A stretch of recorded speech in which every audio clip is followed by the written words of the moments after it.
धारैमा टिकेटालका सुन्तली नानीको मुहार झलका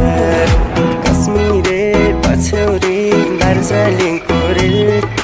लामसाइलिङतिर तिन दुई दिन बाँचुन्जेल कश्मीरे पछौरी